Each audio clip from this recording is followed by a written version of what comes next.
It's easy to tell people when you're trying to lose weight, get healthier, eat less, move more. That's obvious, but it's really a mental thing. And for the longest time, I used to struggle with cravings that I could not beat. And at this point, I've completely overcome them.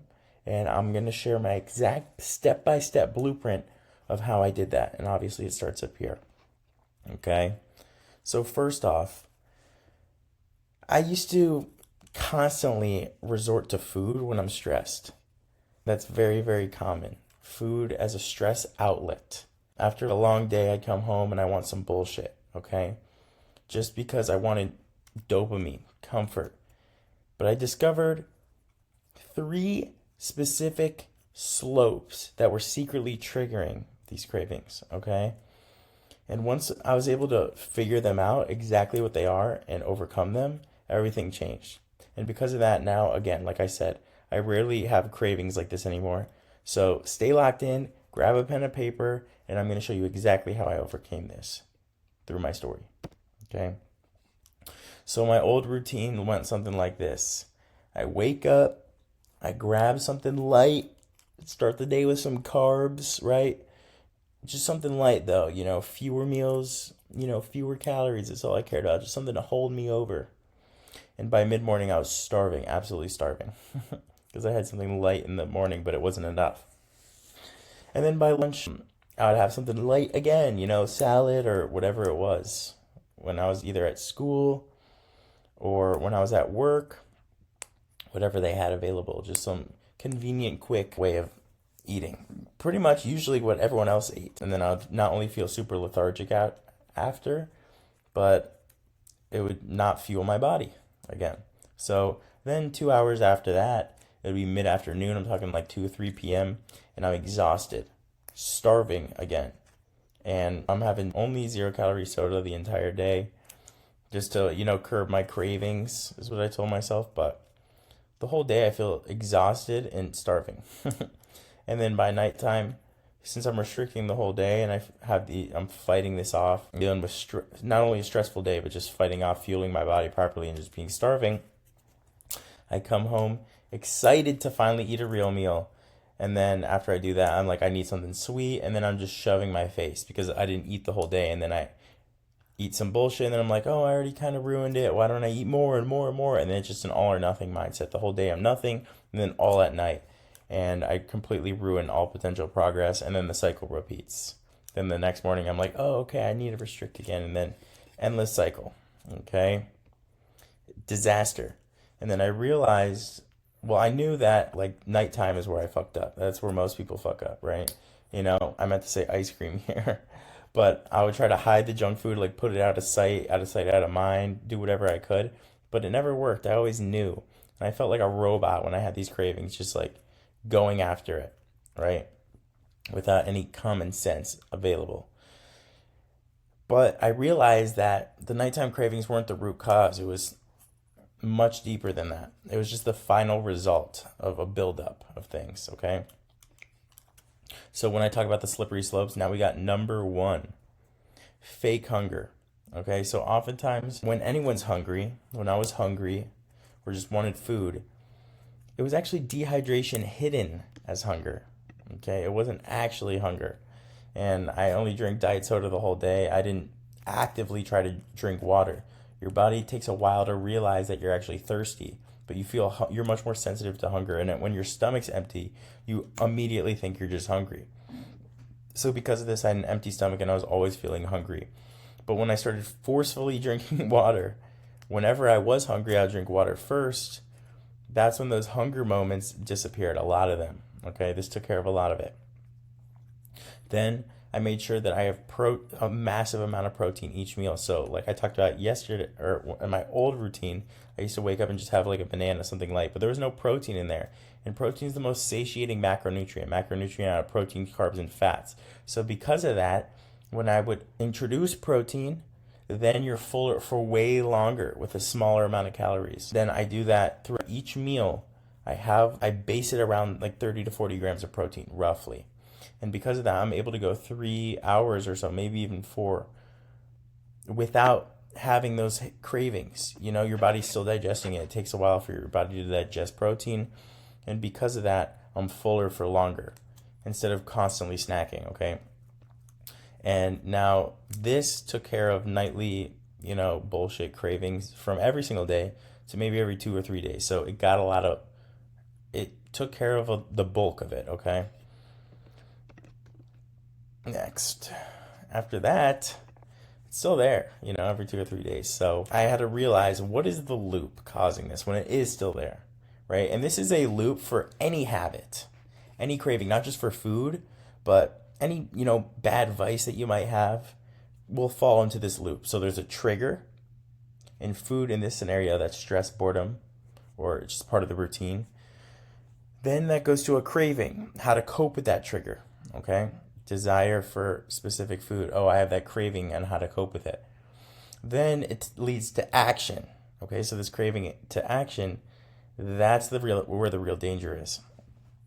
And that's where your robot brain takes over that I was talking about. You just don't even consciously can't control it, and your craving just leads to action, even if you know it's not good, okay? And then after that, and then you eat the bullshit or whatever. And then after that, you get the reward. Reward can be either good or bad. So the reward is the temporary satisfaction and long-term regret, okay? This can go for any vice you have. For example, if somebody's addicted to nicotine, stress, boredom, routine can go the same thing here. Then you have the craving for the nicotine. Then you smoke a cigarette or whatever it is, and then your reward after you're in regret, okay? Or you're getting long-term health problems. So this is for any, and it could be anything good. You can train your brain to have good cravings. So for example, you can, like the easier ones, the quicker hitting dopamine is more baseline automatic.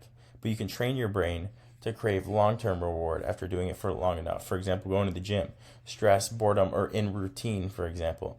And your craving is like, oh, I want to go lift. Then the action is going to lift, and the reward is an actually long-term benefit, and you could train your brain to have something like this. But for example, the negative, which was for the, late night binges, bullshit eating that I couldn't get out of, were these specific triggers, cravings, actions, rewards. And I try to avoid it, but none of that worked long term because the craving to action point where the danger was. And no matter where I hid the food, once I was stressed or bored, because it was in my routine, I had the craving for the food and I'll just go find it. Okay. Now, I realized I had a breakthrough moment one time. It was on my birthday at a restaurant. This is not the same picture. I didn't have a picture of that night, but there was one time and I had a piece of cake for dessert. They bring you that free dessert because it's your birthday. And it was my birthday, so I was still in this binge cycle often. So I was like, ooh, now it's my birthday. So I want another piece of cake because it's okay because it's my birthday. But then I remember it took forever to serve. It was 10 to 20 minutes. They took forever to come to the table. And by the time that it was before you'd even got there, I was like, you know what? I don't even need another piece of cake. That kind of hit the spot. It made me realize something. Because I wanted it right in that moment after I ate the initial piece. But there was 2 reasons why I was able to overcome the craving of the second cake, or why it passed, right? Number 1, because I actually allowed myself to have it. And this made me realize over restriction makes you want things more. We always want what we can't have. That's the human mind. So since I allowed myself an opportunity to have it if I wanted to, I realized, oh, since I could have it without guilt, I don't really need it. But if I'm sneaking around and it's something normally off limits that I restrict, it makes you want it more. So since I actually allowed myself to have it, gave myself permission, I was okay with not having it because it's always available. It's never off limits. No food's good or bad. And then on top of that, I was forced to wait for the food to come. And because of that, it gave me time between that craving and that action to actually sit and think. So my robot brain wasn't able to take over in time. Because of that, it gave me time to logically think and realize, oh, I don't need this. Those are the 2 biggest things that made me realize, oh, it really made me get to the point of not over restricting and also creating some friction in between the craving and the action. Okay? Time delay, whatever it is. So And then lastly, my last part was the biggest thing to get over was the emotional eating. Okay. And that's just what I've been talking about this whole time. Like the steepest one, the hardest part for most people is seeking that comfort. We're looking at food as a reward or pleasure, relief, because any stress or any hard time that you go through in life, which obviously they don't go away, it's going to trigger your automatic desire to eat whatever it is. And I used to eat everything, whatever was there. It could be something I don't even like. I'll just start munching mindlessly to cope, right? Then I'd realize other people oftentimes, because I was kind of isolated with this, but I realized other people didn't really do have that same way of going about things. They'd be able to easily say no to something if they didn't like it or it didn't taste good. If they had a bad taste, they didn't eat. If there's a party, they looked at it as a celebration. There you go. If it was for the gym, they fuel their body properly. And that's what I didn't used to think. I just didn't think about that. I would just eat when I was emotional. Okay. And I would over restrict otherwise to try to combat that. And it would make when I did eat way worse. Okay. So these are the 3 guardrails that I found have ended cravings. Okay.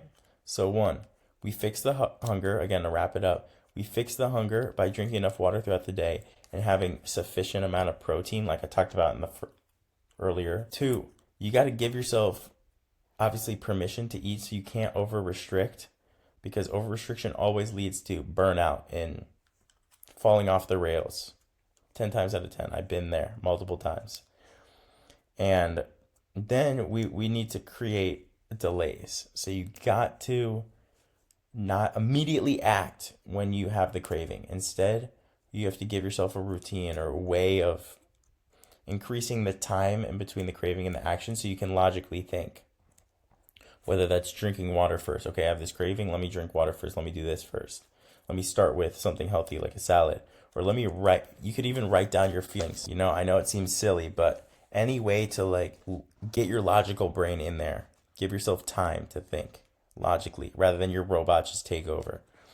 So that adds a speed bump to it. And then reframe the purpose of food rather than just seeking emotional comfort or dopamine. Think about, how do I want this food to actually serve me? Because normal people, which I didn't realize until recently, or the past couple of years, because 3 years or so, it used to be bad. But since then, I started to realize, okay, obviously I want to feel satiated and have energy. That's the point of food. It's fuel. And because of that, when I started thinking of that every time I was about to eat, it made me really make better decisions. Because before that, it would just be impulsive thinking. Like, it's really important, impulsive acting. It's really important to just take a second and get your logical brain in there and really think things through.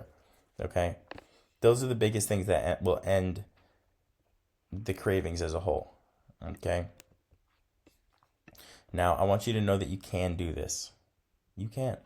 Okay? Because once these guardrails were in place, that's when everything stopped. I stopped sabotaging myself, and I was able to predict when the cravings would actually come and manage them. And then they started becoming rare after a while, because your body becomes routine with habit. And once you're able to break it enough times and logically think about it, you're trained. You trained your mind, and those cravings, they become more rare over time. So that's exactly what I did here to lose 45 pounds over the course of 6 months. And if you want to see my in-depth breakdown of exactly how I made that happen while sitting at a desk all day and boosting my metabolism and still obviously not restricting, so allowing myself permission to eat the foods I still liked, click on the link in the description below, and that's where the in-depth, no BS breakdown of exactly how I made this happen. Extremely in-depth blueprint, so you could do the same. That's where that is located. But as a whole, I just want you to remember, you can do this, okay? And if you want some personalized assistance as well to ensure you get to your goals with a personalized routine, accountability, support, everything you need to ensure that this happens, click the link in the description below to apply to work with me one-on-one. And I'll reach out personally and see if you're a good fit. Or reach out to me on Instagram. My Instagram is also in the description below. Feel free to follow along on Instagram. Reach out to me there. I'm always in my DMs. But as always, I really hope this video helped. I hope you found it beneficial. Like and subscribe, and I'll see you in the next video.